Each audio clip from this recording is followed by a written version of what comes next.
Tani në pjesën e dytë të rrëfimit ekskluziv të Halit Sahitajt përpara njërit nga kryeprokurorët kryesor të dhomave specializuara zotit Alan Tiger, ai rrëfen se si ka qenë i detyruar që në Spanjë të kontaktoj ambasadën amerikane.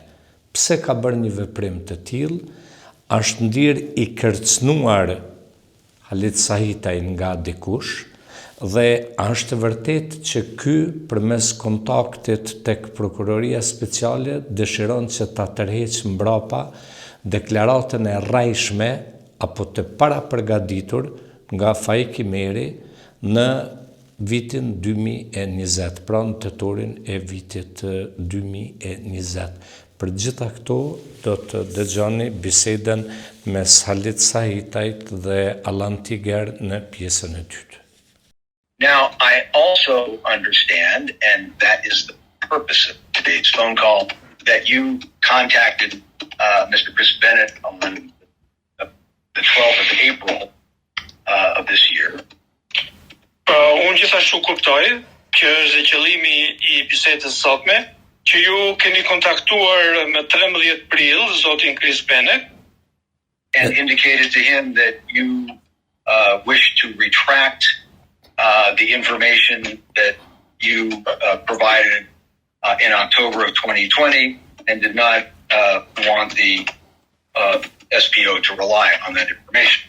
Dhe I thatë atij që ju dëshironit që ta tërhiqnit informacionin që ju thatë në tetor të 2020-s dhe që nuk donit që zyra e prokurorisë specializuar ta përdorte atë informacion. That you did not stand by that.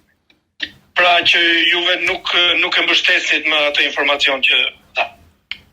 Një moment. One moment. Është një mos kuptim këto. Në asnjë moment unë nuk kom thënë se du me tërhiq deklaratën çka kom deklaruar atë. Po nashta është një mos kuptim përmes meje dhe zotit Bennettën. Probably there is a misunderstanding here, because in no way I've said that I want to retract the information I've given. Probably this is misunderstanding between myself and Mr. Chris Bennett. Se atë deklarat e kom jap me gjithë dëshirë. E kom jap. Edhe nuk jam ai si kam thënë ose kam me thënë si është ka qenë du me tërheq deklaratën. Po janë do sqarime tjera paralele.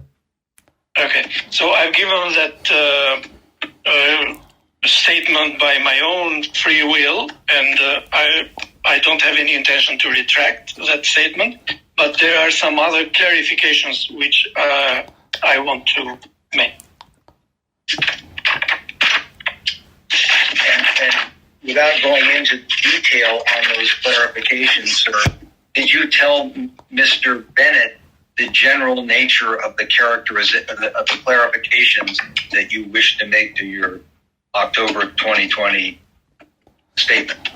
Dhe pa hyrë në hollësi të atyre sqarimeve, a I shpjeguat ju zotit Bennett në bisedën që bët lidhur me atë se çfarë janë këto sqarime lidhur me dëshminë e tetorit të 2020-s? Po, nëse zoti Alan me lejon, unë do të sqaroj arsyen e telefonatës edhe kontaktit me juve. If Mr. Allen would allow me, I would like to explain the reason of the phone call to you. Okay, well, I can you first, before you tell me the reason for the call, sir, can you explain what it was that you actually conveyed in the call to the extent you remember what you were conveying? Pa kaluar akoma tek arsyeja, mund na e tregoni në përgjithësi se çfarë thatë ju, pra cilë ishin ato sqarimet që thatë ju gjatë asaj telefonate? Do të thonë interesi dhe qëllimi jam shqetësues personal për mua ka qenë vetëm një rrugdalje të kontaktoj juve edhe mas 4 dite ose 5 dite mas e kon kontaktu zotin Bennettën, ka mundu mu kontaktu edhe me ambasadën amerikane në Madrid. Okay, so the reason, the aim, the concern that I contacted, which was my concern for the phone call to Chris Bennett, related to what I did to 4 or 5 days later, What I did 4 or 5 days. So what I did 4 to 5 days later, I contacted the U.S. Embassy in Madrid.